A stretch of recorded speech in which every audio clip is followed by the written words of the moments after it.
What the hell are you doing? Who said you could touch my daughter?" At the center of it all stood Lena Franklin, kneeling on the floor with a tiny wand of soap bubbles in her hand. In front of her, little Sarah Donovan was sitting, no longer screaming, no longer panicking, but smiling, laughing even. For the first time in months then, like a sudden storm, William Donovan marched through the crowd. His voice thundered again, "You don't ever touch my daughter." Before Lena could rise or explain, his hand came down, slap-cracking sharply across her face. The room gasped. A glass dropped and shattered. Silence, thick and electric, settled over the space. Lena stumbled back, stunned, her hand on her cheek. Her breath caught, not from the pain but the humiliation. Her eyes locked on Donovan's, cold, unreadable, angry. Then came the cry, "Daddy!" It was shrill, raw, human. Everyone turned. Sarah, her tiny fists clenched, screamed louder, "Don't hurt her! Don't send her away!" Donovan froze mid-motion. His daughter had spoken, not whimpered, not mumbled, spoken. The same child who hadn't said a full sentence. In nearly a year, Sarah rushed toward Lena, wrapping herself around her waist, sobbing into her apron. "Lena makes the bubbles. I like her, please." Lena stood frozen, unsure what to do. Her heart pounded in her ears. Donovan, momentarily disarmed, stared at his daughter in disbelief. Then, as if reflex returned faster than reason, he yanked Sarah into his arms. She kicked and screamed, "No, no, Daddy, she's nice. I want Lena." The crowd watched, some speechless, others murmuring, "You're fired." Donovan said to Lena, low and firm, "Get your things. Now." Lena said nothing. Her voice had vanished, swallowed by years of learning when to speak and when to disappear. She walked away. The estate was silent long after the party had ended. The staff cleaned up quickly, eyes lowered. No one mentioned what had happened. In the nursery upstairs, Sarah's sobs echoed long past midnight.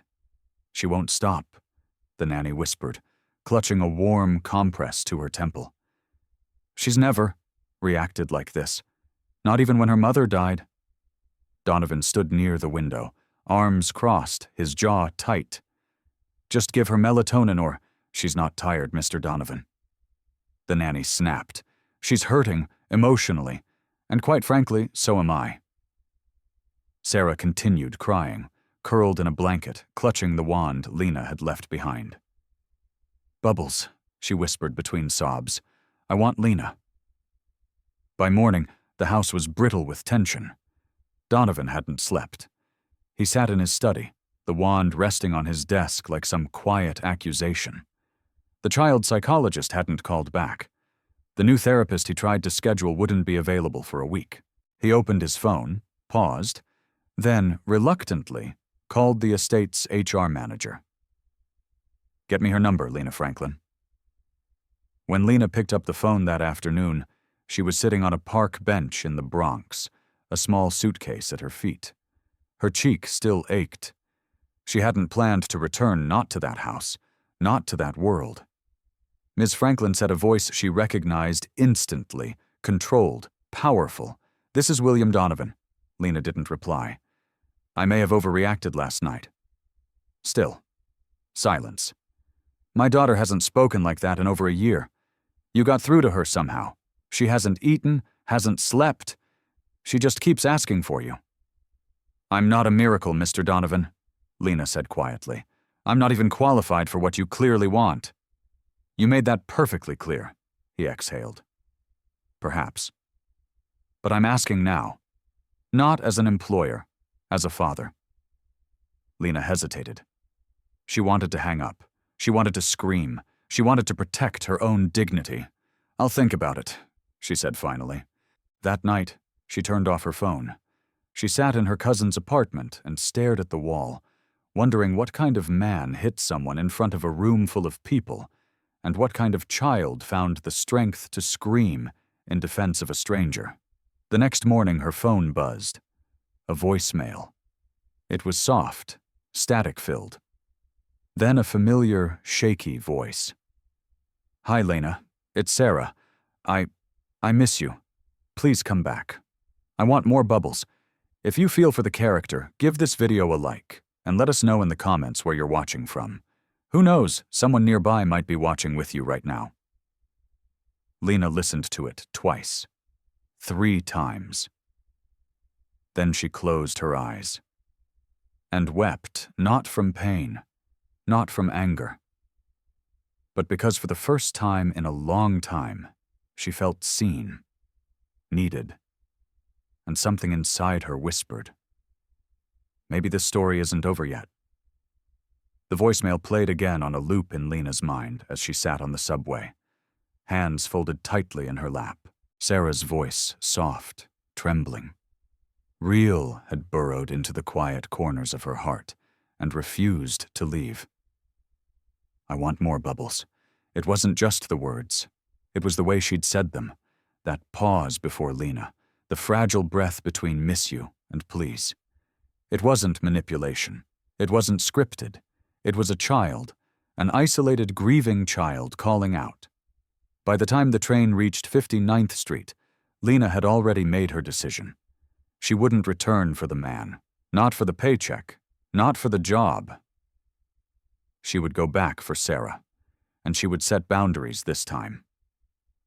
She stepped off the train and dialed the number William Donovan had used. A female assistant picked up.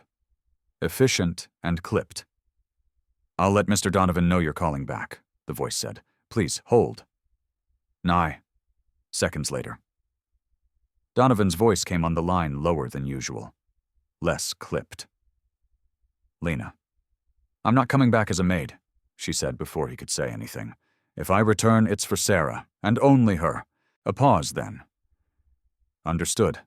I want a clear role, defined hours, respect." "You'll have all of it," he said. "Whatever you need." Lena hesitated. And no more. Outbursts, another pause. Longer this time, that won't happen again. She didn't fully believe him, but she believed in Sarah. "I'll be there this evening." When she arrived at the Donovan estate just past 6, the sun was casting long golden stripes across the stone driveway. Martin, the old driver, was already waiting at the gate. "Told you she'd call you back," he said with a quiet grin as he opened the door. Lena gave him a faint smile. "I'm only here for the girl." "Same reason I stayed as long as I did," Martin said, tipping his cap. "Some people just call something out of you." Inside, the house was quieter than she remembered. No music, no bustle. The grand foyer, once a stage of humiliation, now felt heavy with unspoken apologies. Mrs. Bradford, the head housekeeper, greeted Lena stiffly. "Mr. Donovan is in his study. Sarah is upstairs. I've left a snack for her. Has she eaten?"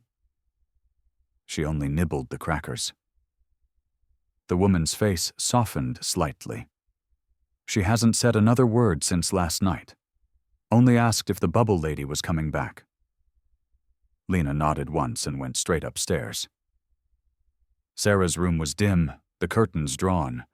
The girl sat on the floor, her arms wrapped around a faded stuffed rabbit. The wand Lena had left now lying beside her on the carpet. "Hey," Lena said gently from the doorway. Sarah's head jerked up. Lena stepped inside slowly, kneeling just far enough to not seem overwhelming. "You called me?" Sarah blinked, then nodded. She scooted forward on her knees and reached out, her small fingers wrapping around Lena's. "I missed you," she whispered. Lena exhaled, the tension of the day easing slightly. She pulled a small bottle from her coat pocket. Brought the bubbles. A flicker of a smile. Then, for the next 10 minutes, the room filled with shimmering orbs floating through golden slivers of dusk light. Sarah chased them with quiet delight, her hands waving, her giggle returning softly like a song long buried. Lena felt something loosen in her chest. When Sarah finally curled up beside her on the floor, and rested her head on Lena's lap. Lena stroked her hair and whispered, "I'm not going anywhere tonight, okay?" Sarah nodded sleepily. "Stay forever." Downstairs, William Donovan watched them through the baby monitor's screen in his office. The live feed showed Lena and his daughter wrapped in a quiet peace that no amount of money had ever been able to buy. He stared at the image for a long time, then turned off the screen and rubbed his eyes. Later that evening, he asked to see Lena. She came into the study with measured steps, dressed simply but with a quiet confidence that hadn't been there before. "I owe you an apology," he said, rising. "You do?" "Aye. What happened?" "It was inexcusable." Yes, it was. He looked momentarily taken aback by her bluntness, but then nodded. "I've hired a legal consultant to update your employment contract. You'll have full autonomy regarding Sarah's care. I've also doubled your pay. It's still probably not enough." "I'm not here for a raise," Lena said quietly. "I know. That's why I trust you." Lena narrowed her eyes slightly. "You don't even know me." Donovan looked down at his hands. "Number. But my daughter does, and that counts for more than anything I could measure." For a long moment, neither of them spoke. Finally, Lena said, "I want access to her records. Medical, therapy, school, all of it. Done. And I need space independence. No interference from household staff. You'll have your own wing," Lena nodded. "Then we'll see where this goes." As she turned to leave, Donovan asked, "Why did you really come back?" She paused at the door. "Because she spoke," Lena said, "and no child fights for someone unless they feel safe." Oh, that night, as Sarah slept peacefully for the first time in days.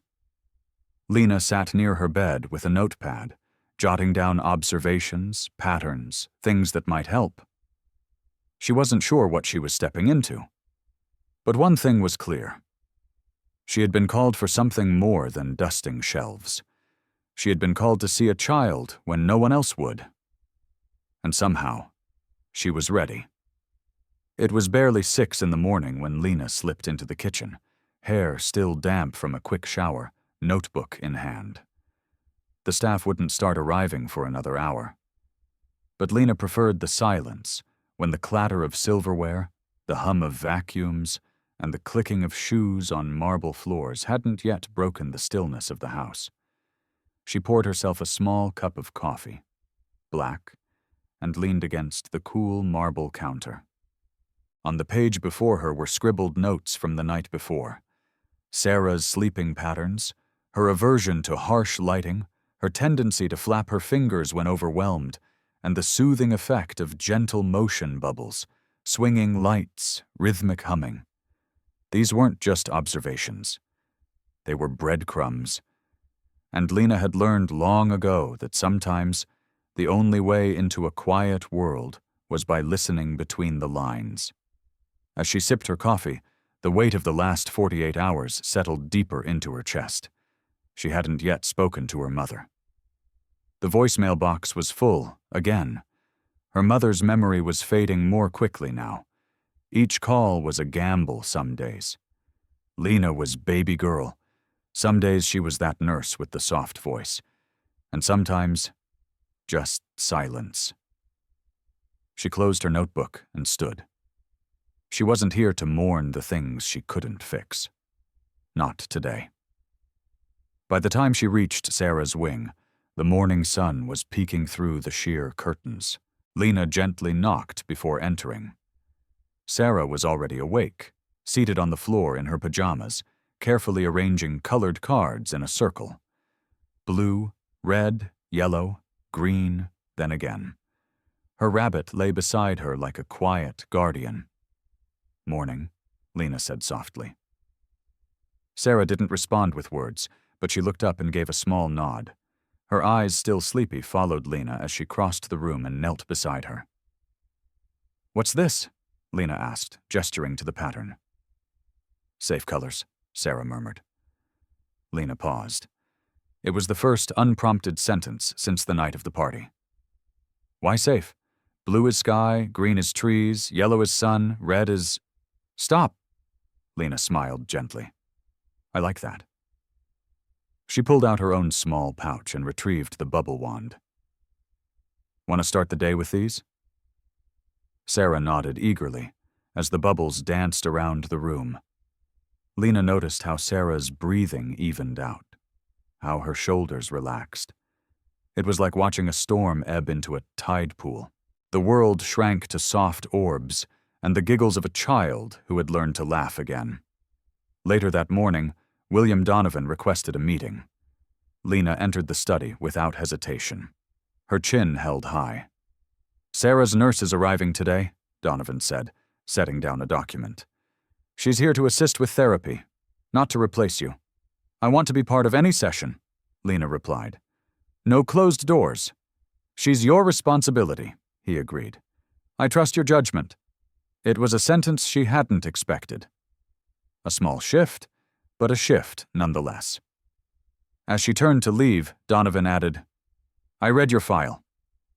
You were in school for child psychology. I was, Lena said, not stopping. You dropped out? My mother had a stroke. I had to choose. He didn't respond immediately.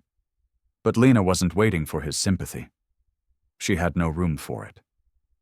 That afternoon, Sarah met her new nurse, Rachel, a soft-spoken woman in her 40s with kind eyes and a notebook always in hand.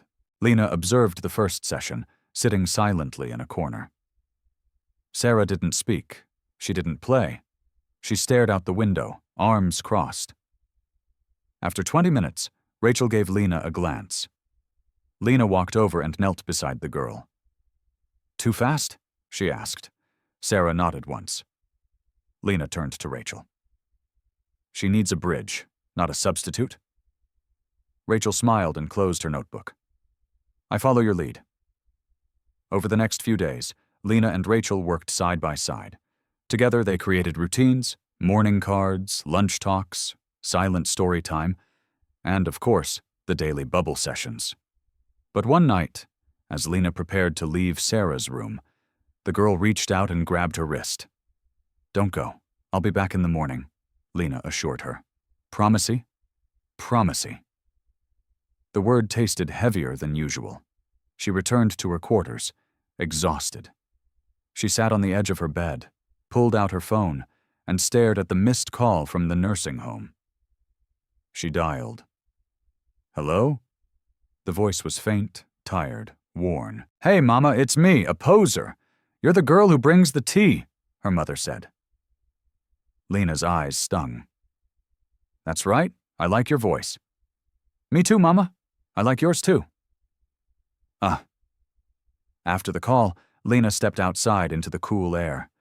The moon hung low, casting pale light over the stone garden path. She walked slowly, her fingers brushing the tips of the rose bushes. She thought of the slap, of the humiliation, of Sarah's scream, of William Donovan watching from his office window, of the things she'd had to bury just to survive. And yet here she was, not a maid, not a case, but a bridge, and someone had crossed it. The following Monday began with unexpected visitors. Lena was helping Sarah water the small garden patch behind the estate, an area the staff often ignored, but which Sarah had claimed as her quiet place. The girl had started naming the flowers. The purple ones were whispers, the yellow tulips, sun giggles. Lena simply listened, watering beside her. Giving the child space to name her world, the sound of crunching gravel interrupted the peace. Sarah stiffened. Two men in navy suits exited a black SUV at the edge of the estate's driveway. One of them wore sunglasses. Even though the morning was overcast, the other held a leather briefcase tight against his chest like it might run away. Martin, the old driver, greeted them with a nod. But his jaw was tight. Lena immediately sensed that something was off. Within minutes, Mrs. Bradford approached from the path, voice low but urgent. Mr. Donovan needs you in the study. Now, Lena led Sarah inside, leaving her in Rachel's care before walking to the study. She entered to find William Donovan already pacing, jaw clenched, a glass of untouched bourbon on the desk behind him. The two suited men stood by the window, whispering. "Lena," Donovan said, motioning her forward. "These gentlemen are from the board of Donovan Holdings." One of the men's sunglasses stepped forward, extending a hand she didn't take. "We were just discussing your unique arrangement here," he said smoothly. "Sarah's well-being is of course a top priority for the company." "As are appearances," Lena folded her arms. "What appearances?" The second man briefcase cleared his throat. "There's been chatter, media interest after the gala. Some attendees apparently filmed your, interaction with Mr. Donovan." Lena's stomach twisted. "They're suggesting the footage paints a troubling picture," Sunglasses continued. "A staff member struck, a child intervening, emotional distress. You can imagine how shareholders might react." Donovan remained silent, his back to the room, hands in his pockets. "What do you want?" Lena asked. Briefcase opened his folder and slid a paper across the desk. "A temporary leave. With compensation. We'll frame it as a sabbatical. Quietly transition Sarah's care to a licensed therapist." Lena didn't touch the paper. "You want me gone?" "For the company's protection," Sunglasses said. "Not personal." "But you don't care about the child," she said coldly. "You care about PR," Miss Franklin's briefcase offered. "We appreciate your—" "I'm not interested," she cut in. "Sarah trusts me. That matters more than your quarterly optics." Donovan finally turned. His eyes locked on hers, not angry, not distant, but conflicted. "She's right," he said quietly. The two suits exchanged glances. Donovan stepped forward. "Sarah's never responded to anyone the way she does to Lena. She speaks, she smiles. That is not up for negotiation." "William," Briefcase said carefully, "if you push back, this becomes a governance issue.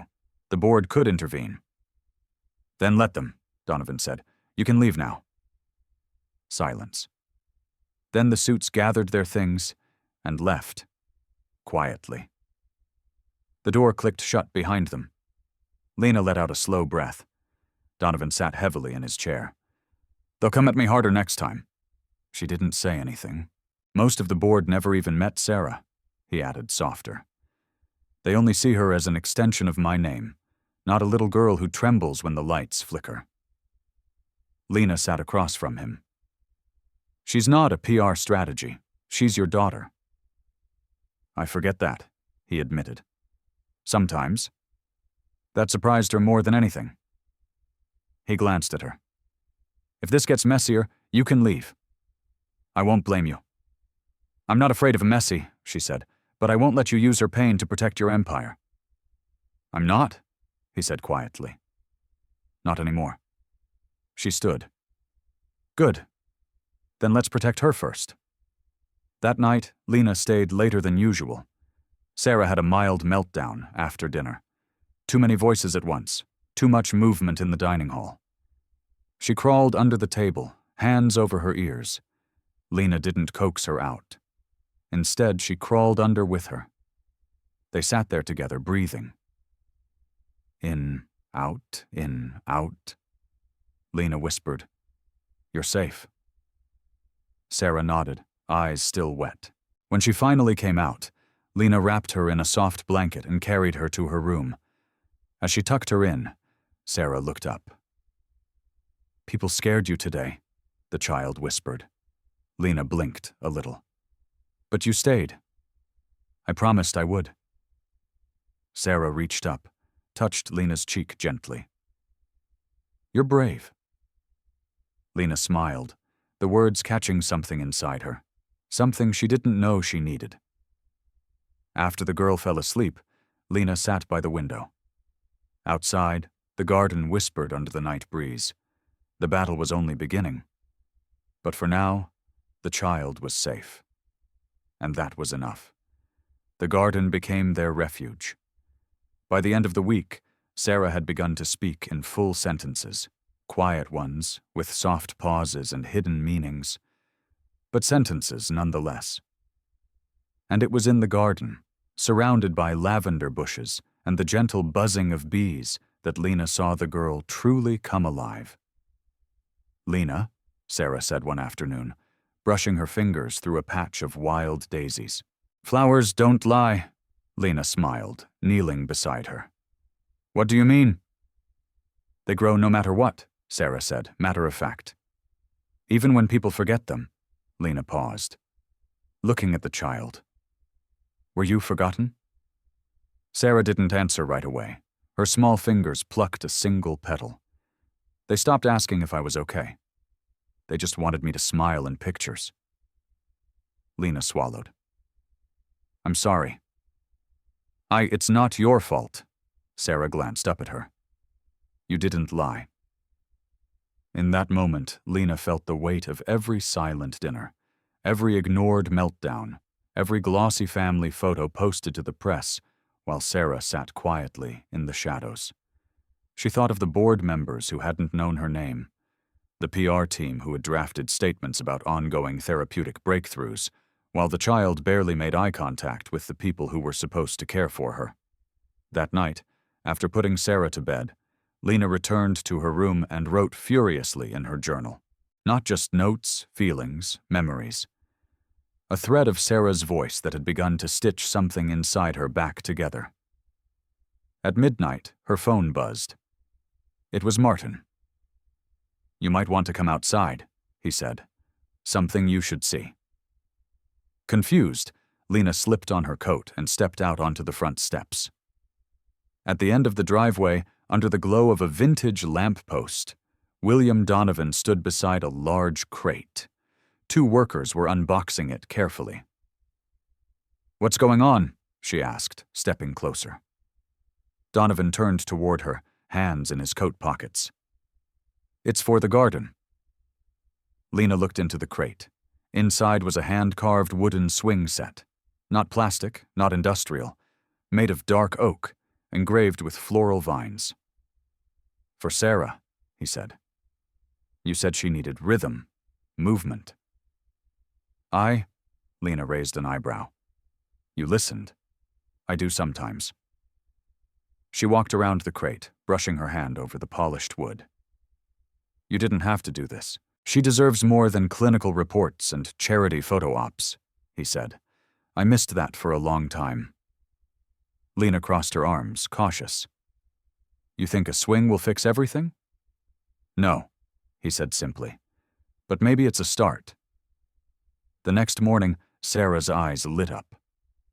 The moment she saw the swing set, she ran to it barefoot, hair still wild from sleep, and climbed aboard. Lena gave her the first push. Gentle and steady, Sarah laughed a sound full and rich and free.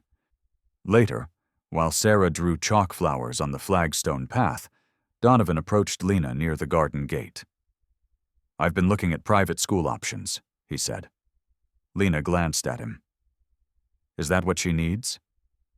"She's bright, but she's not ready for traditional classrooms. I need your input." That caught her off guard. "You're asking for my opinion?" "You're the first person she's responded to in years. I'd be an idiot not to." Lena tilted her head. "You used to think I was just the help.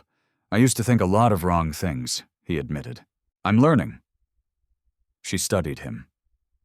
The man who had once struck her without a second thought now stood before her, stripped of his armor. There was no apology in his eyes, but there was something rarer. Willingness. Still, Lena wasn't one to forget. "She needs consistency," she said, "and honesty. If you can't give her that, don't make promises." "I won't." They stood in silence a moment longer, watching the child swing back and forth, her laughter rising with the wind. That evening, Lena sat at her desk reviewing therapy modules. Rachel had suggested a new sensory integration activity music, combined with pressure stimulation. Lena made a note to try it in the coming week. Her phone buzzed again. This time it was a text from her cousin back in the Bronx. "Did you see the article? You're in it." Attached was a link to a tabloid headline. "From maid to miracle worker? The woman behind the Donovan heiress's recovery." Lena's stomach sank. She clicked the article. Photos from the gala. A zoomed-in shot of the slap. A blurry clip of Sarah screaming. Speculation. Sensationalism. Quotes from sources close to the family. And her name, Lena Franklin, spelled out in bold. There was even a video clip of her walking with Sarah through the garden, clearly taken without her knowledge. She shut her phone off. The next morning she didn't bring the bubbles, didn't sing during breakfast. Her eyes kept drifting to the hedges, the treetops, wondering who else was watching. Donovan noticed. "They leaked it," he said. "Your people?" she asked flatly. "I fired 2 already, but someone still got the story out." Lena exhaled. She doesn't need cameras in her world. I'm handling it. She needs peace, William. That's your job." He nodded slowly. "It won't happen again." She didn't say thank you. That night she stayed by Sarah's bed longer than usual. The girl looked up. "You're sad." Lena smiled softly. "A little. But I'm okay." Sarah reached up and placed her small hand over Lena's. "Flowers still grow," she whispered. Lena blinked back, the sting in her eyes. "Yes, baby," she said. "They do." The media storm intensified over the next 3 days, though the Donovan legal team moved quickly to issue takedowns and block further leaks. The damage was done. Lena's face was now unofficially public property, plastered on gossip blogs, tabloid shows, and hashtags she refused to click. Bubble Whisperer, they called her. The maid who healed an heiress. Every story conveniently skipped over the slap. Every article cropped out the pain. Lena stopped going out the front door entirely. She took her coffee in the garden. Her walks with Sarah became shorter. The house, once a sanctuary, now felt like a fishbowl. William noticed it. At breakfast, he set down his phone, clearing his throat. "I hired a private security consultant. We've locked down external surveillance and scrubbed the estate of anyone with press ties." Lena didn't look up from her plate. "It won't change what's already out there." "No," he said, "but I can protect what's here now." "Ah," Sarah sat between them, gently dipping her toast into a pool of honey, quietly humming to herself. "She's been asking questions," Lena said, finally looking up. About her mom, William's expression shifted. "What kind of questions? She wants to know why she's not in any of the pictures." He hesitated. "I've kept most of them stored away. Maybe it's time she saw them." "She was only 4 when Clara died," he said, softer now. "The accident was so sudden I didn't know how to explain it. I still don't." "She doesn't need perfect words," Lena said. "She needs truth." Later that day, Lena found a dusty trunk in the East Wing's storage room. Inside were albums, thick leather-bound books and photo frames, some cracked, some pristine, pictures of William and Clara at galas, on yachts, smiling with strangers, but then ones that made Lena pause. Clara in sweatpants, holding a baby Sarah in the kitchen, Clara asleep on a couch, Sarah curled against her chest, Clara brushing her daughter's hair. She selected a few and brought them upstairs. When she showed them to Sarah, the little girl's hands trembled as she traced the edges of the photographs. "She's pretty," Sarah whispered. "She is. I don't remember her." "That's okay," Lena said. "Memories aren't just in your head. They're in your heart, and sometimes they live in pictures too." Sarah held one photo close. "Did she like bubbles?" "She loved them." Lena lied gently. She used to say every bubble carried a wish. Sarah smiled. That night, after Sarah had gone to bed, Lena sat in the hallway outside her room, flipping through the remaining photos. She was halfway through the stack when she noticed something odd. A familiar face. Not Clara, not William, but someone else. A man, always near the edge of the frame, watching. In one photo, he stood in the background of a garden party. In another, he was seated behind Clara on a park bench, blurred and barely visible. A third, he stood near the stairs at the gala where everything had happened. Lena's pulse quickened. She took the photos to William. He studied them in silence. That's Stephen Jones. He used to be my chief of staff. Fired him 6 months before Clara's accident. Why? Financial misconduct? Embezzlement? Lena frowned. And he was around Clara? Too much in hindsight. You think he's behind the leaks? William's eyes darkened. If he is, it's not just about gossip, it's revenge. Sarah could be in danger. I'll increase security. No, Lena said firmly. We need to find him. Leave that to me. But Lena had learned not to trust promises made by power. She contacted Martin. The old driver met her in the garage that evening. You remember Jones? She asked. Martin nodded, cunning. Smiled too much. Clara never liked him. Did he have access to Sarah's records? He had access to everything. He ran most of William's life back then. Lena exhaled. He's back. Martin's expression tightened. Then you better stay close to the girl. I'm not going anywhere. The next day, the swing in the garden was broken. Not by weather, not by accident. The ropes had been cut. Sarah saw it first and froze, staring at the dangling wood like it was a fallen tree from a storm she hadn't heard coming. Lena rushed over and crouched beside her.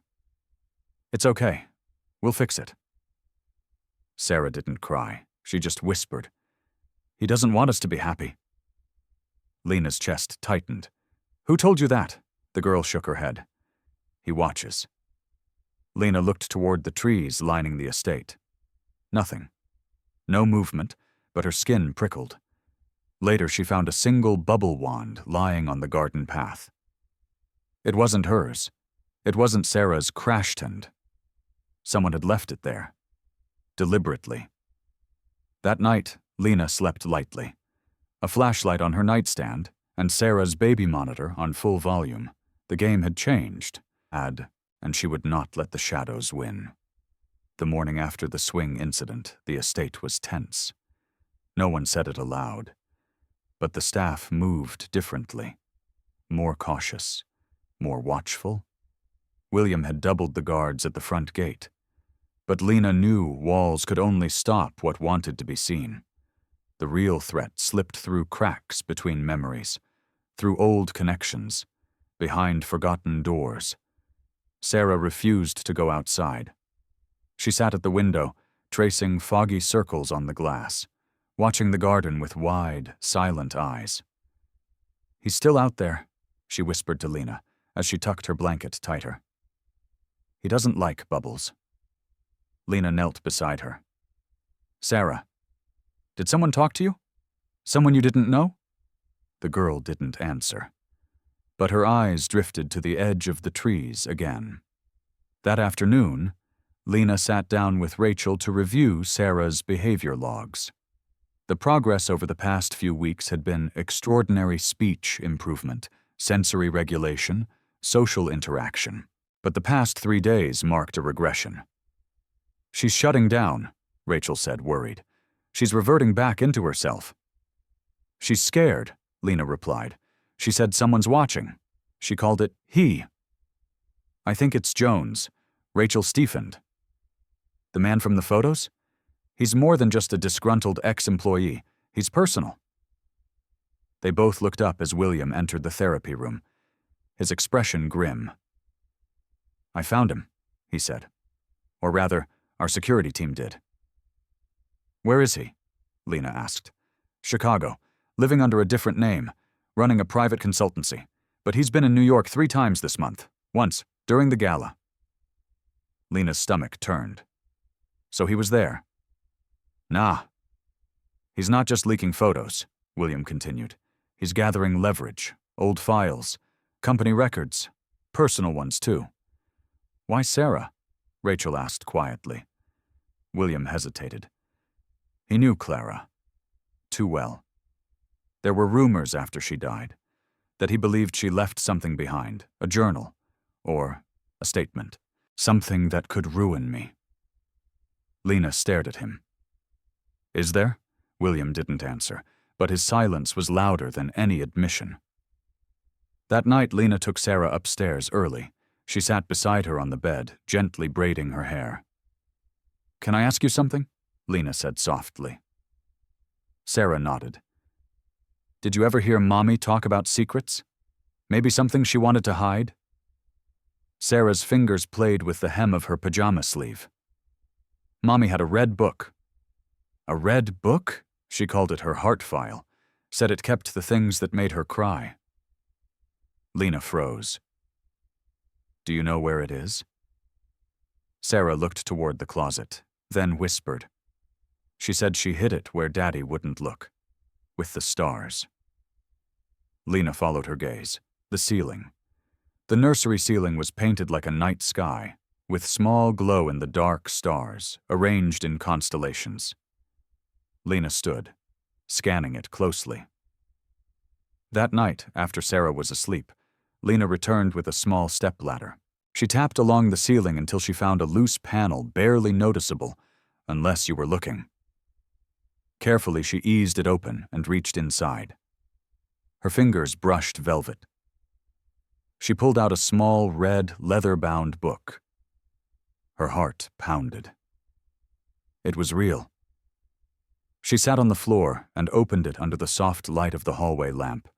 Inside were handwritten pages in delicate cursive Clara's thoughts, dated entries, lists of people she didn't trust, names, times, meetings, financial discrepancies. And in one entry, if anything happens to me, it wasn't an accident. I believe Stephen Jones is watching me. He's tried to manipulate William, tried to charm me. But when I rejected him, everything changed. I fear he knows about the embezzlement. He threatened to expose it if I didn't support him. Lena read it twice. It wasn't just a journal. It was evidence. And it made Clara's accident look far less like a tragedy and more like a silencing. She brought the journal to William the next morning. He read in silence, jaw tightening with every line. She never told me, he whispered. She was trying to protect Sarah, Lena said. Even after death, William looked up. If this gets out, Jones is finished, but so am I. Then do the right thing before someone else does the wrong one. He looked away. Later that day, the swing was fixed. Sarah finally stepped outside, clutching the photo of her mother. Lena watched her from a distance as she sat quietly on the swing, whispering to the picture. She said the stars keep secrets. Sarah told her when she returned. Did they tell you? Lena smiled softly. They told me just enough. That evening, Lena sat in her room, the red book wrapped in cloth on her desk. She thought about justice, about protection, about how many voices like Clara's had been buried, because they whispered instead of screamed. And now it was Lena's turn to decide. Protect the empire, or honor the truth. She looked toward the nursery monitor. Sarah was sleeping. And for the first time in a long time, Lena felt a storm building inside her. Not fear, but purpose. She would protect the girl, she would honor the mother, and she would not stay quiet anymore. It rained the next morning. Not a gentle drizzle, but a steady, unrelenting downpour that washed over the estate like a cleansing flood. Lena stood by the window in the kitchen, watching the gray sky swallow the garden. The swing, now repaired, swayed gently in the wind, empty and dripping. Sarah didn't come down for breakfast. Rachel, concerned, had gone upstairs to check on her, while Lena remained, her thoughts locked on the red journal hidden beneath the floorboard in her room. She hadn't slept. She had spent the night rereading every word, memorizing the patterns in Clara's writing, the warnings embedded between delicate lines of affection for her daughter. And now, she had a decision to make. William entered the kitchen, raincoat still clinging to his shoulders.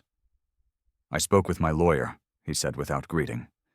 "If we hand over the journal, the board will turn on Jones, but the fallout on the company's image will be substantial.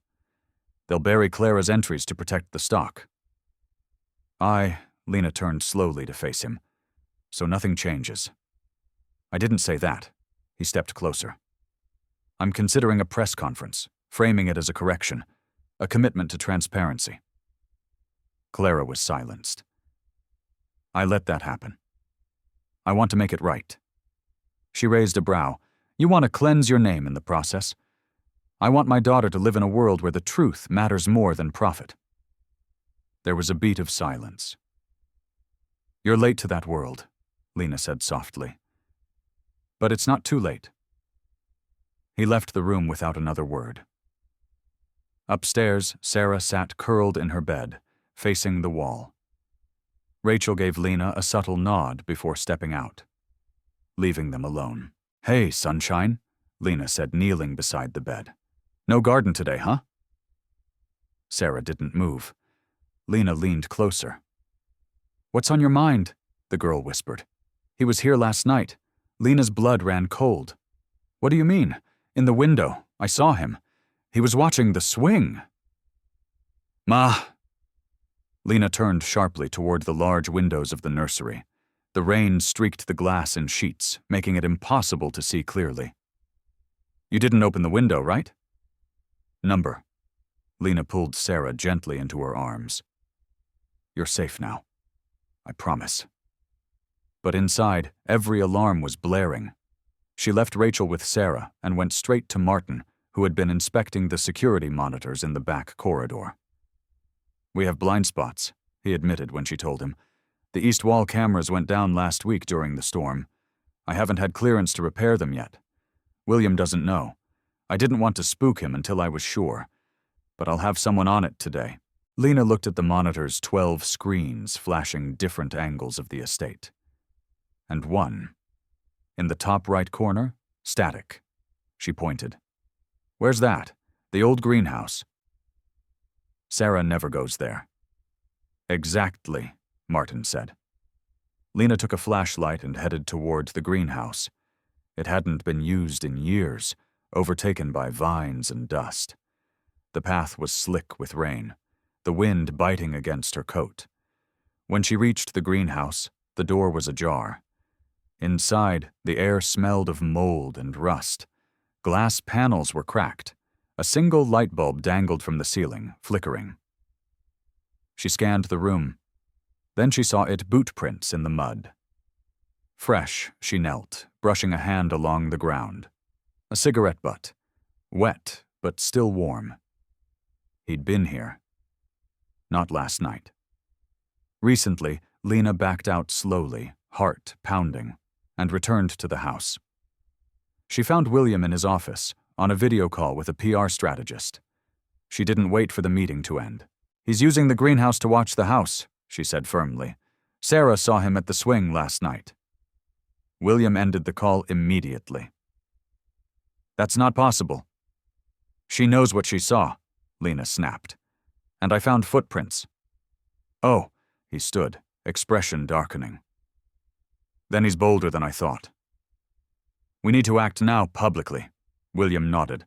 "I'll call a press conference. I'll release Clara's journal." Lena took a breath. "And I'll go with you." His eyes widened slightly. "You sure? If we're doing this, we do it together. She deserves that."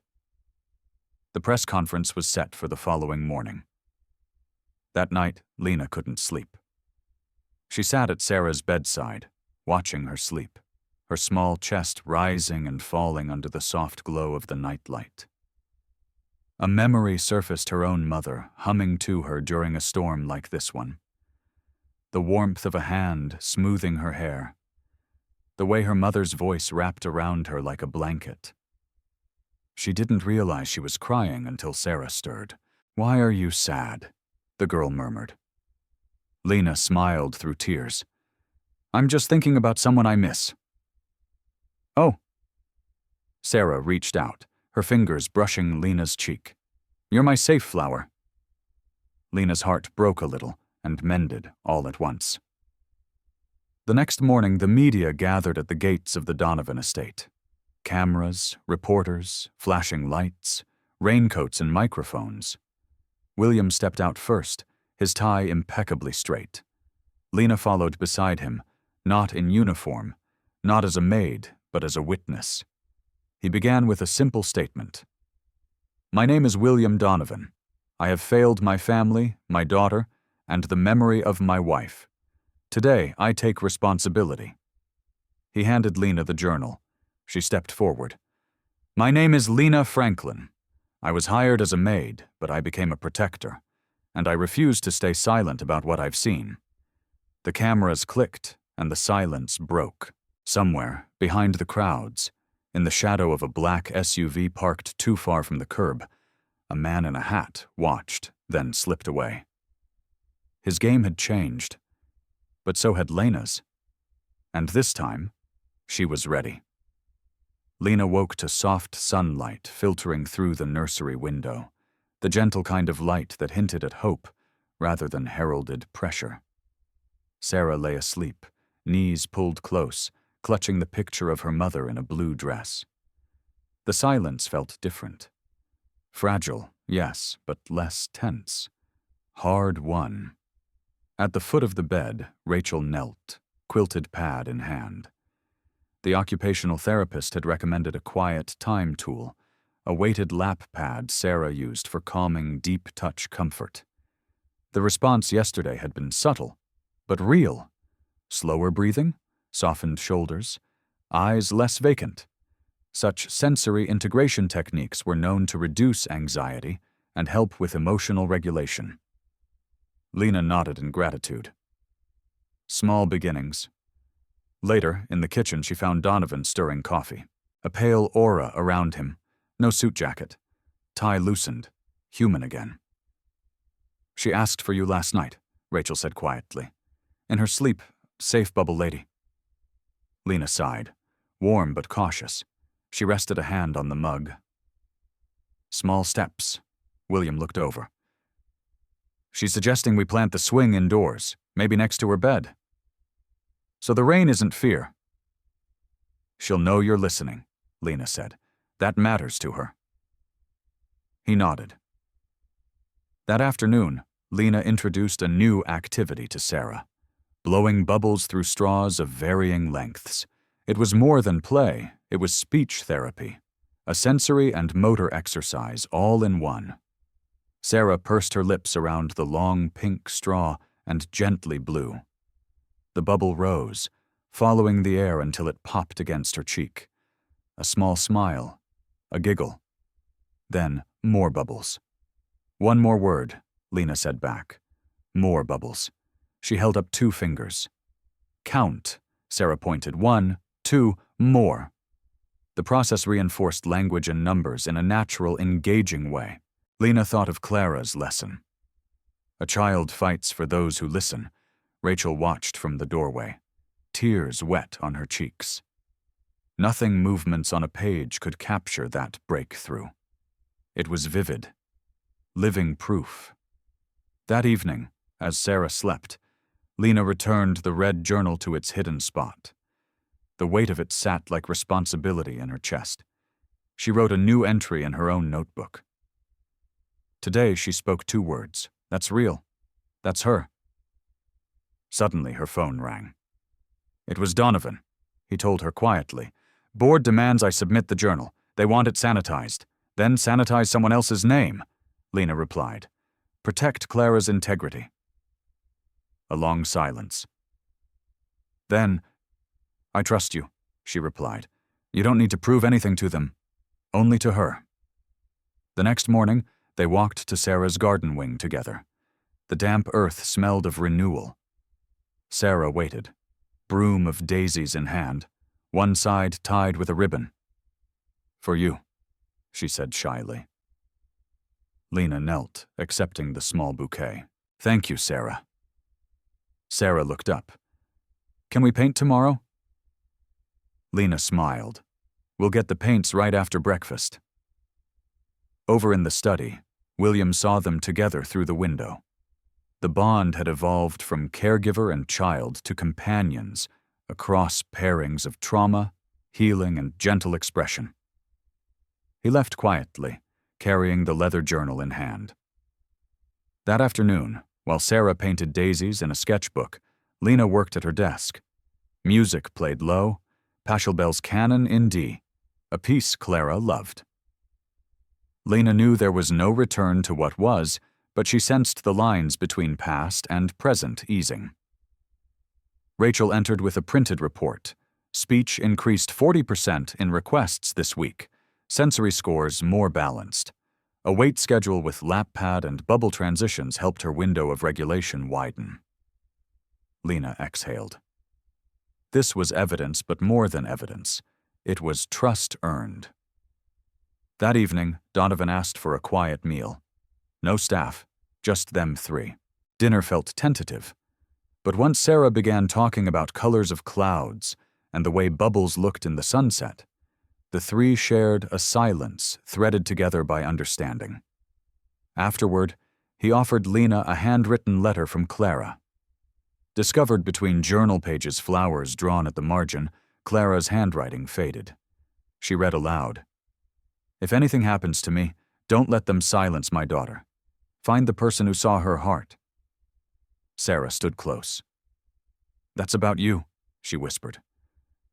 Lena inhaled. The sadness broke, then held steady. Back in her quarters, she lay awake, Daniel B. Donovan's last words echoing. "I trust you." Lena closed her eyes and saw Sarah's face, clear-eyed, brave, guarded but trusting. For the first time in years, she believed in something more than justice. She believed in roots, roots of trust, roots of healing. And she whispered, softly into the darkness, "You're safe with me," and knew she meant it not because the Empire allowed it, but because she chose it. A week had passed since the press conference when the estate finally felt quieter. Not because the whispers and headlines had stopped. They hadn't. But because within the walls of the Donovan home, something deeper had begun to settle. Trust. Lena's mornings began with the ritual she now treasured. Bubbles, charts, gentle colors. Today she watched Sarah scatter petals she'd picked near the swing. Each petal was placed with care, a daisy arrangement forming a small sunburst. "Lena," the girl said, voice soft but steady. "Sun gives petals courage." Lena smiled. "Yes, Sarah, it does." They spoke nothing more as they worked sound and silence dancing in comfort. By mid-morning, Lena brought in a weighted lap pad, soft, quilted, layered with carefully measured weight pellets, specifically chosen for Sarah's comfort. Occupational therapy literature confirms that weighted lap pads offer grounding, deep pressure stimulation that supports emotional regulation and improved focus in children with sensory processing differences. Sarah paused her pedal work, glancing at the lap pad. Lena gently placed it on Sarah's lap. The child's hands flattened over it, eyes closing for a moment. Breathing eased, shoulders relaxed. Lena leaned down. "How does it feel?" Sarah opened her eyes. Calm. "That's good," Lena said. It was more than good. It was progress. Tiny, buried progress. After breakfast, Donovan appeared at the threshold of the kitchen. He wore a light jacket, an informal gesture that matched the tentative atmosphere between them. "Lena," he began, voice careful. "The board wants an update on the Red Journal and my press statement." Lena closed her notebook. "I gave it to the committee last night. They approved a redacted version. Clara's name stays clean. No. He exhaled, relief flickering on his face. Then he hesitated. They asked for a private security briefing, tonight. Who's speaking? Me, he said firmly. And I'd like you in the room? Not as an observer. She nodded. Understood. Evening came with a low thunderstorm, rumbles vibrating through the walls. Lena found herself sitting in Donovan's wood-paneled office, journal open on the desk. Its red spine glowed strangely in the lamplight. Sarah stood outside the open office door, clutching the lap pad, watching. Come in, Lena said to her. The child stepped inside and curled into her. Donovan cleared his throat and began. The journal exposed truths, misconduct, threats. Jones tried to reshape us, but Clara... He paused, eyes distant. She fought back with her words. He looked at Lena. Your presence matters because you dared to recognize the child who fights through the silence. Lena remained silent. The storm grew louder outside. At last, Donovan turned off the light and stood. Prepare for tonight's briefing. I'll introduce you not as the maid, but as the therapist. The word hung between them. He trusted her to hold that title. It was past midnight when the security team gathered in Donovan's study, a small, locked room lined with file cabinets and old awards. The guards, their coats wet, stared expectantly. Donovan called them in one by one.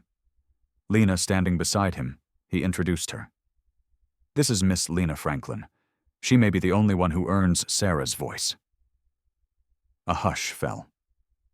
Lena cleared her throat and presented a brief report. Progress charts, sensory observations, speech sequences. She explained how bubble play enabled Sarah's initiation of words. Therapists call this communicative temptation. The bubbles become an invitation to speak. She demonstrated the lap pad's effectiveness. She explained the function of sensory support as described in occupational therapy. A soft pressure that calms the nervous system. There was no fanfare. Just facts. Just observations. Just a voice people finally had to listen to. Afterward, when the door closed, Donovan placed a hand on her shoulder. Silent respect passed between them. Returning to Sarah's room afterward, Lena found the girl awake, eyes wide and glowing. You did good, Sarah whispered, pressing her cheek to the lap pad. Lena sat beside her. You did. You told people to listen. Sarah let out a breath. I like lights again, not scared of thunder. That night, Lena homeworked quietly, reading about structured art activities, referencing art therapy's known benefits in supporting communication and emotional growth for children with autism. Above her, in the nursery window, a single pink bubble drifted past. Sarah's voice followed softly. Courage petals. And in that bubble, Lena saw an unspoken promise. This story of a child finding her voice, a guardian reclaiming truth, a legacy saved from silence was still unfolding. The roots of trust had taken hold, and with patience, intention, and compassion, they would bear flowers. The day began with an electric breeze tugging at the curtains of Sarah's room. Outside, dark clouds gathered like silent sentinels, indifferent to the fragile hope blooming within the Donovan estate. Lena watched the sky for a moment, then crossed the threshold carrying 2 bubble wands and a small watering can, feeling the weight of what lay ahead. Sarah greeted her with a tentative smile, wearing yesterday's daisy wreath in her hair. She had outgrown her pajamas and now wore a simple dress embroidered with soft petals. The child's eyes, curious, calm, tender, met Lena's. No hesitation, no fear. Lena offered a wand. Sarah took it. Together they knelt by the window where raindrops tapped like hesitant fingers. Lena dipped the wand into the soapy mixture in blue. Bubbles rose, reflecting gray light, drifting toward the crossing breeze. Sarah reached and popped one, then another. Storm bubbles, Lena whispered. Sarah nodded. Soft thunder. The clouds released a gentle rain that seemed to drum in time with their breaths, and for a moment, two lives untouched by scandal, defined only by presence and pauses, breathed together through motion. Not 30 minutes later, Mrs. Bradford knocked softly at the door. "Miss Franklin," she said, voiced tight with hesitance. "Board members are arriving for a special visit. They'd like to see the specialist in action." Lena rose. She glanced at Sarah, who nodded once. Then she stood and went with Mrs. Bradford. In the drawing room, a sparse group of formally dressed men and women quietly took seats on upholstered chairs. Donovan waited at the edge of the room, hands folded, face inscrutable. Lena entered. The board's eyes shifted among her. Sarah, Donovan. The storm outside raged gently, the patter of rain audible through the tall window panes. Donovan gestured toward Sarah.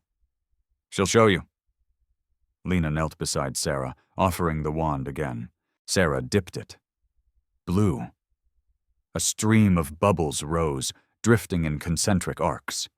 The board watched, some with narrowed eyes, others with soft disbelief. One elder woman leaned forward. She speaks two languages, silence and trust. Another cleared her throat. "This is quite remarkable for a child with such severe speech delay." Lena offered the wand to Sarah. Sarah chose a longer straw wand this time and blew harder. The bubbles floated higher. Some caught in the lamplight. Some hovered near the ceiling. As Sarah moved beside the room, bubbles alighted on documents and portraits. In the hush, the board members realized something. Policy could change. Legacy could shift. System could bend. When Sarah returned to Lena's side and curled her head into Lena's arm, Lena spoke softly into the room. "My name is Lena Franklin. This child communicates through connection, not coercion. She didn't need a textbook. She needed someone who would listen." The board sat still. Not silent, changed. After the session, they followed her into the sensory room, where Sarah pulled down soft panels with colored ribbons strategically placed. Rachel explained each one's purpose. Lena interwove her own observations with gentle clarity. How motion encouraged language, how transparency forged trust. The board members listened. For once, the noise of profit and protocol quieted.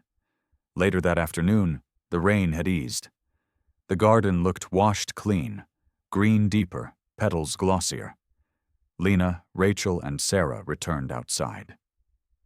Donovan joined them, holding a framed photo. Clara smiling at a younger Sarah under the spring sky. He handed it to Lena. "I'd like this to hang in her new therapy room," he said softly. Lena accepted it, eyes catching the rain light. "It will."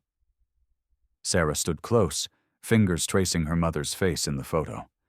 Lena watched her, then Donovan, and felt the weight of all that had passed. The slap, the scandal, the red journal, the storm beyond the walls, and now this fragile flowering. "Thank you," Donovan said to Lena, "for everything you never stopped believing in." "I didn't come here to save a company," Lena replied. "I came here to protect a child. You came here to protect truth." "That matters." They looked across the garden as the sky cleared to pale blue, petals resting in the wet grass like tiny miracles. In the weeks that followed, new changes rippled through the estate. Sarah's therapy sessions were expanded. A public statement announced Donovan's donation to autism research and transparency initiatives. The board agreed to fund a trust in Clara's name. A small plaque was placed near the swing. "Bloom in honesty." What? Lena oversaw her own schedule, balancing therapy with quiet time painting, flower arranging, bubble playing. Rachel handled documentation. Donovan checked in, not as an employer, but as a partner in purpose. And Sarah thrived by degrees, speaking more, laughing more, dancing through rain puddles with daisy petals in her hair. One evening, after dinner, Donovan knocked gently and entered Lena's quarters unannounced. "You were right," he said quietly. "I still wear regret around my heart, but because of you I see what real courage feels like." Lena looked at him. "The stronger apology is in action." He reached out and handed her something small, a key. Old brass, engraved with tiny petals. "It's the door to her new studio." Lena's eyes widened. Donovan smiled. "We decided to convert the gardener's shed. She can paint, she can play, you can lead." Lena pressed the key in her hand. Outside her window, Sarah's laughter drifted through the night, and Lena whispered to herself, "We're still blooming." And in that gentle promise, she knew they had become exactly what Clara had hoped. Roots strong enough to survive storms, petals brave enough to rise into the light again. Early dawn found Lena at her art studio in the converted gardener's shed. Its walls now painted in soft cream, its windows wide open to the spring warmth. Sarah sat cross-legged beside her, fingers dipped in paint, carefully tracing petals onto a large canvas. The painting was a garden of daisies, each bloom cradled by a swirling bubble. Art therapy had become a daily ritual, not a hobby. As the American Journal of Occupational Therapy concluded, creative arts interventions enhance processing and social interaction skills in autistic children. Today, Lena watched Sarah outline a petal with a delicate, steady, hand-fine motor progress that had once seemed unreachable. Art had offered Sarah a way to bridge language with shape, color, feeling Shrub Oak International School Building Blocks therapy. Lena sighed with quiet pride. The brushes, watercolors, chalk tools once foreign had become Sarah's voice. "You did it perfect, lovey," Lena whispered. Sarah's small hand paused and gave the canvas a gentle pat, a high five from a child who had become fluent in color. At midday, Donovan knocked and entered, unannounced. His eyes softened when he saw the painting bright, hopeful, honest. "She's speaking back," he said simply. Lena nodded. "Language you can't erase," he lingered. "I wanted to thank you for showing me what courage looks like in a petal, in a bubble." In her first words, she didn't need his apology. It was in his presence. Late that afternoon, Lena prepared for a new session, partner painting with Rachel and Sarah. Occupational therapy literature supports multisensory art as powerful for emotional regulation and social engagement. They spread watercolor paper and brushes under the studio skylight. Sarah chose 2 colors, her favorites, a pale yellow and sky blue. Rachel began mixing, while Lena guided Sarah's hand to create shape after shape. Sarah painted circles, then petals. Each stroke was a breath, a pulse, a reclamation of voice. When the canvas held a loose daisy pattern, Sarah slipped a pink bubble wand into Lena's hand, her insistence on their original signature. They blew bubbles into the room. A few landed on the painting. The bubbles disappeared, but their trail remained their pattern settling in the shapes beneath. Rachel smiled. "That's poetry." That evening, Lena sat with a scientific article about sensory integration therapy developed by A. Jean Ayres. It notes that organizing sensory input supports regulation, behavior, and functional participation in daily life. Lena thought of how the weighted lap pad calmed Sarah's nerves and how soft paint bristles helped her speak through art. Her phone buzzed, a text from her cousin. "They're talking about the painting, the bubble, daisy bloom, people care." She stared at the words as though they were petals drifting down, gathering sound and meaning. Dinner was quiet but not tense. Sarah hummed as she ate, tracing daisy loops on her plate with the edge of her fork. Donovan watched her, and then looked at Lena. "You ever think of opening a public art exhibition?" he asked quietly. Silence settled between them. "Just if people saw what painting feels like for her, through her, maybe we could help others like her," Lena considered. "Art is whispering justice." He nodded, gravely impressed. Later that night, Lena lay in bed, eyes open. Outside, moonlight dripped onto her desk, where the red journal rested beside a dried daisy. Next to it, fresh sketches, bubbles capturing petals. Petals inside bubbles, a child's breath as justice. In the hush, she remembered Clara's voice. "Find the person who saw her heart." That heart had now found space in art, trust, and motion, Lena whispered into the dark. Let this be just the beginning. The next morning, the garden felt full, fragrant, alive, forgiving. Sarah waited on the swing. But before that, she offered Lena 2 daisies tied with blue ribbon. "For you," she said. Lena accepted them and tucked one behind Sarah's ear. Sarah watched as Lena blew bubbles into the early air, daisies in hand, laughter soft and certain. In that moment, she spoke again, quietly but clearly. "We bloom, Lena." Lena breathed in, sunlight caught in the petals, and she knew they would bloom in color, in bubbles, in petals of truth too brave to hide, and that was enough. The morning air was crisp with possibility. A pale sun rose over the estate, not grand, not dramatic, but gracious. As though easing the world toward peace, Sarah stood at the threshold of the new studio, framed by open French doors. In her hand, she held the 2 daisies tied with blue ribbon from the day before. A final touch to a painting she had nearly completed, petals encircled by softly drifting bubbles. Today, she would show it to the public. Lena walked beside her through corridors that used to echo with whispers of scandal. Now they whispered different things: care, healing, respect. They reached the front gate where a modest crowd had gathered. Local educators, autism advocates, parents, reporters.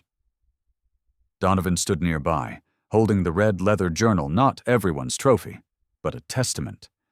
He nodded at Lena, who took Sarah's hand. "Are you ready?" he asked gently.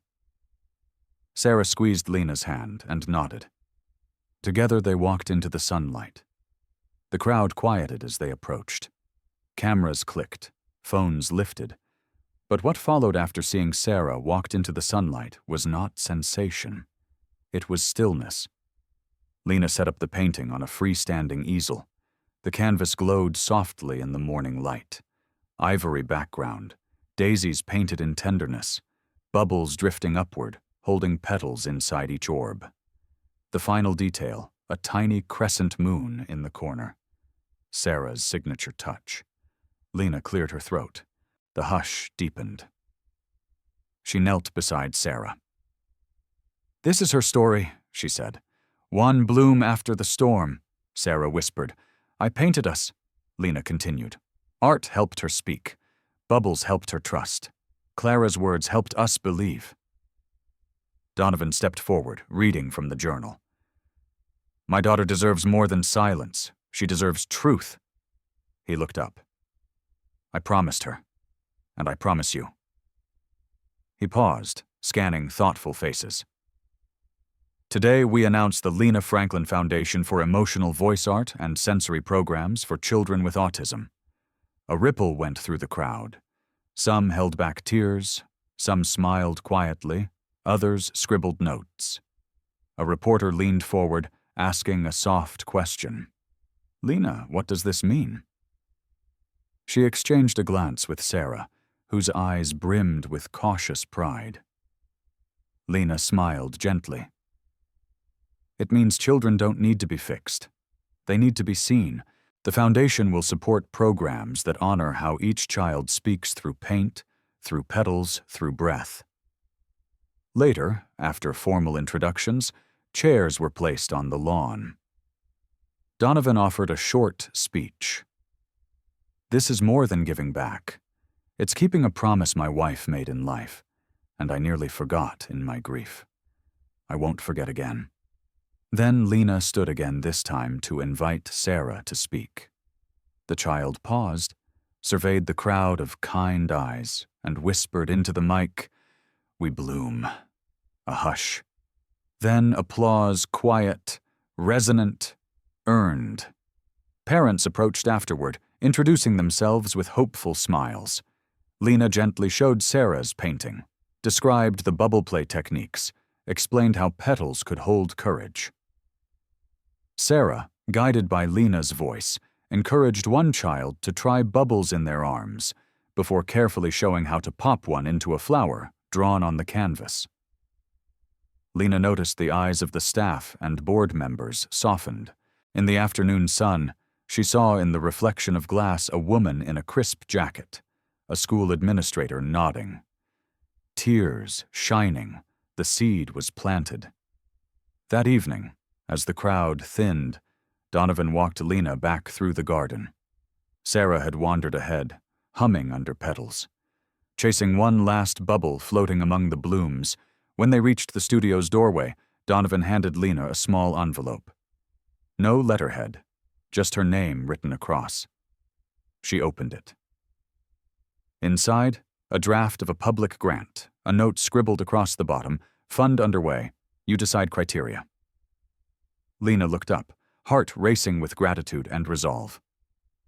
"I want them to prioritize need and courage," she said softly. He smiled. "Do it your way." They entered the studio. Inside were drawings, petals, bubbles, moonlight, Sarah's small handprints in paint. It all smelled of paint and possibility. That night, as Lena tucked Sarah in, the girl pressed a petal into her hand. "For your heart," she whispered. Lena pressed it to her cheek. "Thank you, baby girl." In the quiet hum of the house, as the moon rose full and kind over the garden, Lena sat once more at her desk. She reviewed the notes on population needs, artwork strategies, funding structures. Each line felt alive, rooted in stories like Sarah's. Outside, the wind moved softly through new shoots. Inside, Lena's heart moved too. A promise kept, a life seen, a future planted in public soil, and above it all, petals and bubbles drifted into dawn. Dawn broke softly over the Donovan estate on the morning of the Foundation's first community workshop. The air smelled of fresh grass and hope. Lena yanked open the French doors of Sarah's studio, revealing a dozen easels, bubble wands, jars of paint, and weighted lap pads neatly arranged under a striped tent in the garden. Local families, parents, siblings, therapists had already begun to gather. Sarah, wearing her daisy wreath again in her hair, stood smiling at the edge of the interactive space. Lena knelt beside her and softly asked, "Are you ready?" Sarah delivered her own answer. She picked up a bubble wand, dipped it into solution, and blew long, smooth arcs of pearls floated skyward. The parent beside her let out a breath of awe. In front of them, a mother turned to Lena and Donovan. "My son hasn't spoken in months, but when he sees the bubbles, he calms." His hands stopped trembling. Lena met her gaze and knelt so they met eye to eye. "Bubbles invite communication through wonder," she said. A quiet explanation that carried weight through the garden, she reached into a basket of weighted lap pads, placing one gently on the boy's lap. His eyes softened. His breathing slowed. These interventions, bubble play, lap pads, art expression, are backed by research. Bubble activities support speech, motor, and social engagement. Multisensory tools can improve therapy engagement by up to 60%. Weighted lap pads offer grounding sensory input that improves focus and emotional. Sensory integration therapy overall boosts emotional regulation and social skills in children with autism. Art therapy provides a bridge for children whose inner worlds speak more in color and shape than in words. The afternoon unfolded in gentle but profound moments. A boy covered his ears when a lawnmower roared until Lena handed him earplugs and a bubble wand. He blew, watched the orbs drift, and whispered. Soft, a teenager. Hesitant at first, painted petal shapes with watercolor brush strokes, tears welling in his eyes as he whispered, I made her smile, Mom. Rachel guided parents through creating home sensory routines. It's not magic, she said softly. It's structure that honors their needs. Donovan circulated among families, offering quiet words of encouragement. He handed a father a framed daisy drawing by Sarah. This is gift, he said simply. From truth. As evening closed in, Lena invited families to gather under the old oak tree. Lanterns lit and music soft, a loop of piano and string that Clara had once loved. Sarah floated between blankets and pillows, offering a bubble wand to shy children, passing along petals from her own wreath. Lena spoke again, not from a podium, but between circles of seated families. Each child here today teaches us what justice sounds like in petals, what healing feels like in bubbles, and what trust blooms in art. This work isn't just therapy, it's seeing them wholly. Parents nodded, some quick tears glistening. A teacher asked, What do you call this? Lena looked over at the garden where Sarah chased a bubble that carried a single petal inside it. Fragile, golden, airborne. She smiled and said, We call it blooming voice. Later, as twilight deepened, Donovan found Lena and Sarah back at the swing, she pushing the girl gently while bubbles floated overhead. His voice came low. You created this, he said to Lena. Not the workshop, but the trust, the future, the foundation. Lena rested her hand on Sarah's shoulder. We all did. She taught us how.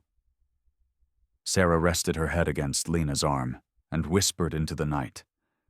We bloom, in the darkening garden. With bubbles catching the lantern glow and petals drifting down like promises, Lena finally understood that every seed of courage planted in Sarah had flowered outward into families, schools, hearts, into the wild, hopeful world where justice blooms in color and sound. And tonight, under those lantern-lit leaves, she felt at peace. Not because the path was perfect, but because for once it felt rooted in truth, blooming at last. Research and practice notes embedded above underscore why these methods work, affirming the healing power of multisensory, art-based, and heartfelt connection. For families, especially adults over 45 dedicated to justice and empathy, this chapter offers evidence-backed hope. When we see the child, they speak. When we listen, they bloom. Dawn arrives soft and gentle, sunlight drizzling across the garden like early blessings. Birds fluttered through budding branches. Sarah stood by the studio door, her bubble wand poised. Today wasn't just another morning. It was the beginning of something larger, more generative than any of them had dared imagine. Lena joined her, bringing a tray of paint pots and a patterned weighted lap pad. Its gentle pressure used extensively to calm sensory systems had proven invaluable in helping Sarah hold focus, regulate emotion, and feel safe within her skin. Deep pressure stimulation supports mood and stress relief. Together, they dipped brushes into sunlit yellow, sky blue, and soft pink.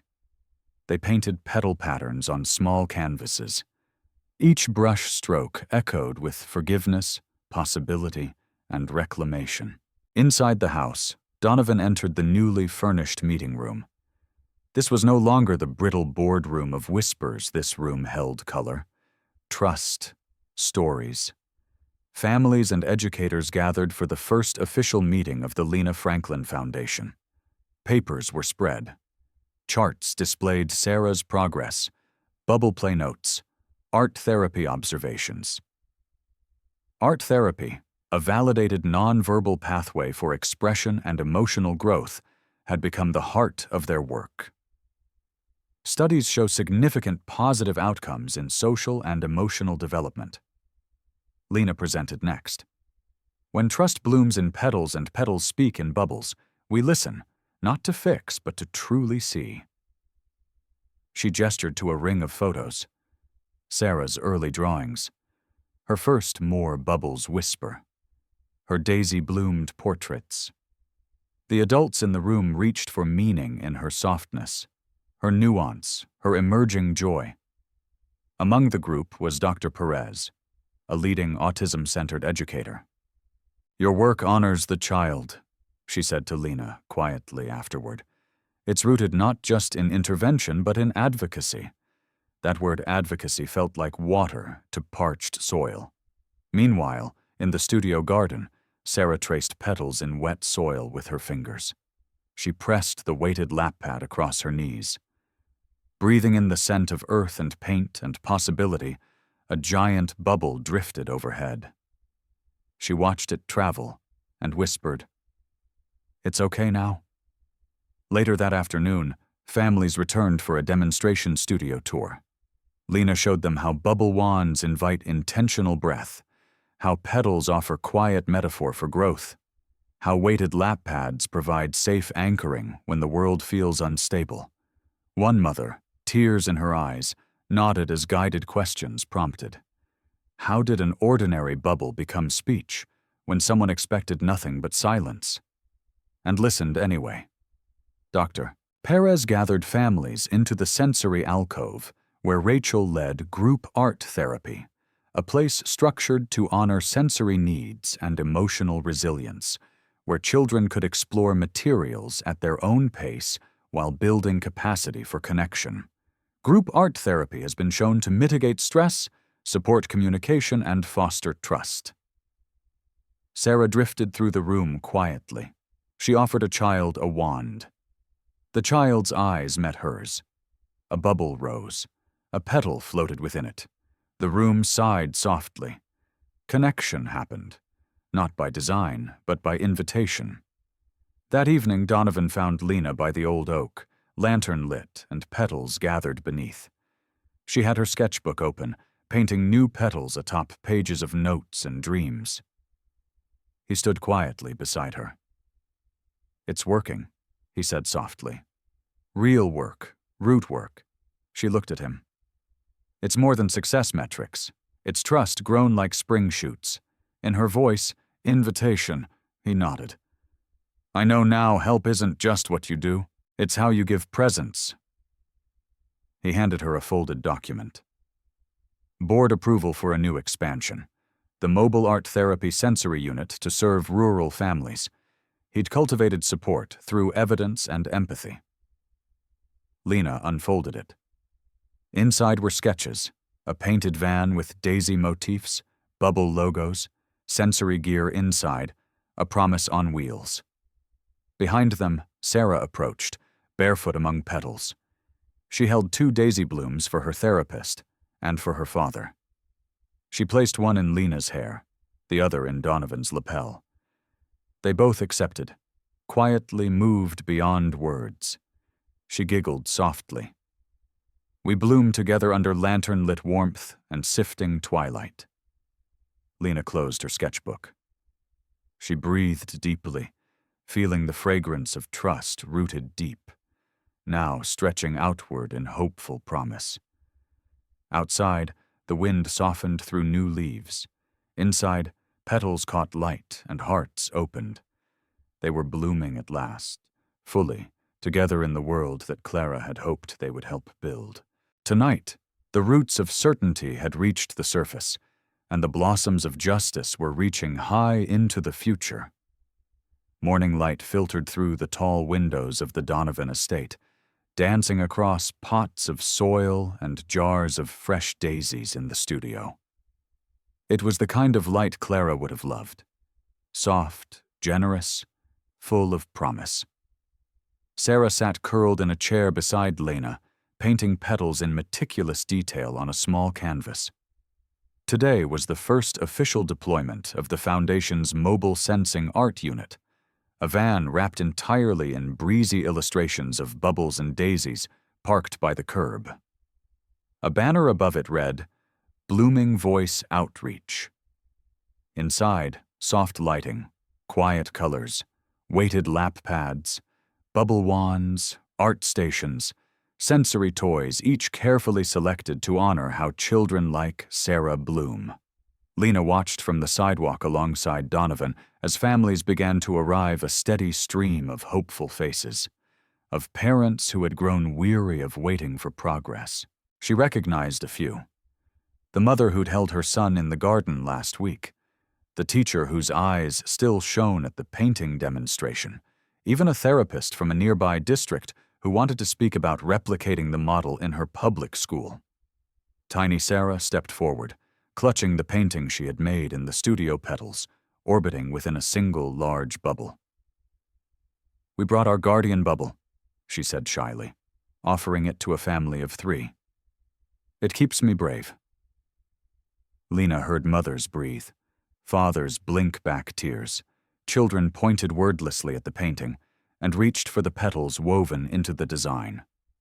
She knelt beside her daughter. "You keep blooming, sweetheart." Sarah nodded, and without another word, lifted a bubble wand off the display table, dipped it into the tray, and blew. A long, shimmering run of bubbles floated outwards. 12 children reached up, laughing, touching the orbs, wiggling petals between their fingers. By midday, the van was full of gentle noise, quiet voices, bubbles popping, brushes tapping paper, soft laughter. One little boy, tightly wound with excitement, circled the therapy table where a weighted lap pad lay. He pressed his hands uneasily into it, paused, breathed. Lena noticed. She offered him a paintbrush. The boy took it, made a single petal on watercolor paper. His eyes widened. Then he whispered. A single breath of sound.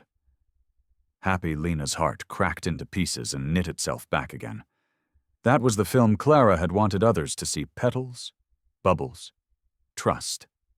Late afternoon, Donovan joined Lena and Rachel inside the van, quietly watching a video loop of Sarah's early drawings morphing into her bubble petal art. The captions read, "From silence to bloom, with trust, a voice." He turned to them both. "Board approves full regional tour. This model is how we carry Clara's name forward through presence, not proclamation." Rachel smiled. "We'll build schedules, train staff." Lena nodded. "And I'll train parents at home how to honor the voice that whispers through petals." That evening, when the town lights flickered on as dusk settled in, Lena unpacked the day's supplies outside the mobile unit. Sarah sat on the curb, holding a daisy laid between 2 petals all arranged like a beginner's mandala. Lena asked softly. "Still blooming?" Sarah pressed it into Lena's palm. We bloom together. In that moment, Lena understood fully. Love isn't shouted. Justice doesn't roar. Sometimes it whispers, small and steady, in a petal placed in a child's hand. Back in the Donovan estate, at the threshold of Lena's quarters, Donovan waited with a cup of tea. "You look tired, but alive." She took the tea. "Because we watched other children bloom today. They were not lost, they were unseen." He nodded, sad and triumphant. "Then we keep going." Lena sipped the tea, its warmth thorough and kind, for her, for them, for trust. He placed his hand on her shoulder.